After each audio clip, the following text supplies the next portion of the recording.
So usually I get to pick which electric guitar I'm going to play with on Sundays, but today's not the case. All right, today we're doing an almost entirely acoustic set. So I am bringing my acoustic guitar for the first time in a while. I can't remember when was the last time that I brought my acoustic. I think it was like the Christmas service or something like that. Today is Mother's Day service, and we're gonna be playing a lot of like old traditional songs.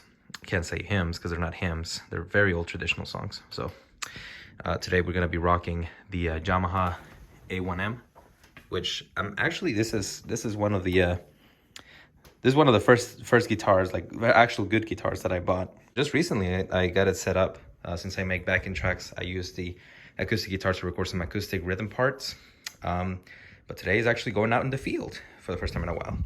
When we first started at the church, started the whole COVID thing hit, I was on acoustic guitar for the longest time. And then I started putting in the backing tracks, and I brought in the electric guitar because I just preferred to play it that way, just because they're smaller, and it was just easier for me to play electric at the time. So I got this acoustic Yamaha A1M, the strap, capo, and it's got an integrated tuner. It's got EQ, all the fun stuff, all the stuff that you could ever want. So I'm gonna go ahead and pack it up, and I'm gonna set up the, there's only one backing track that we're playing with today, which does include the acoustic part. So I'm gonna take off the acoustic part and I'm gonna leave the rest. So since I'm gonna be playing with just acoustic. So the guitar packed up and ready to go. It's time to set up the multi-tracks that we're gonna be using, which is one.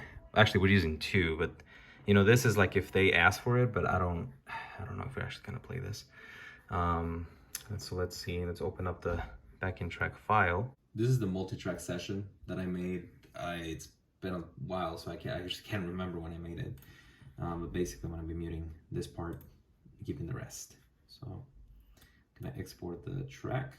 Now that I exported the track and the click, I'm gonna go ahead into my Studio One session. I've been using Studio One for actually mixing the left and right channels of the backing tracks, just because Studio One seems to do a really good job. Like, none of the audio from the left channel bleeds onto the right and vice versa, because that has happened to me in Logic Pro several times. So that's why I don't use Logic Pro for mixing these tracks. So I'm gonna go ahead, pick the spot here, and usually I try to keep as many tracks open, just so I can compare the volumes and stuff like that, make sure that all my tracks stay consistent. Like I said, I make my own backing tracks, so it's a little hard to stay consistent in terms of like volume and all that stuff. So I'm gonna add in like a fader, because I don't think I ever added that.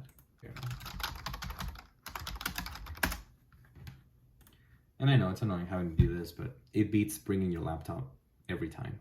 I was thinking about getting a solution made for that, but I don't know. I still don't know how I'm gonna execute it, because I do want to have like an interface that will stay at the church and like would actually output left and right, channels and stuff. And as I upload the track, I'm gonna make my way over to the church and start setting up my acoustic guitar. So what I'm wanting to do is I'm wanting to set up a compressor and maybe a little bit of reverb into the guitar channel.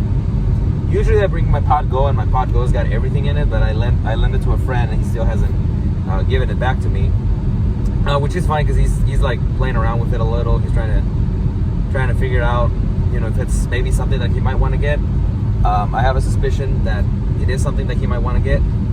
So usually I keep my guitar stuff on the Pod Go as well. My acoustic guitar is literally just like a little bit of reverb, some equalization, and a compressor. That's it. That's all I really have with it. I have a hall reverb and a glitz, like ambient kind of reverb. Like, it kind of sounds like the Big Sky. Okay, so the church is still closed, so that means that I have to open it up, which is good. People start rolling in around like 9:40-ish. Today's Mother's Day, so today's an event, so it might take longer for people to start showing up, but that's fine. I like to be here on time, super early, and start setting up stuff. So I'm gonna go ahead and open. All right, so here in our mixer, I picked channel 9 for acoustic guitar, and what I did is first I gotta be able to monitor it. So then I put a little bit of reverb, but it doesn't seem to work for some reason.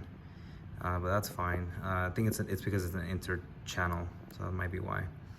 A bit of a noise gate, for, you know, it's an acoustic guitar, so it's gonna have some noise. And then I put a compressor in there, and literally that's all you need for the acoustic guitar. I mess with the EQ just a little bit. I'm probably gonna be messing with it more. But yeah, here's where I put my iPad, usually for the lyrics, and then there's where I run the backing tracks from my phone. And other than that, I think we're ready for today's service. So let's see how it goes.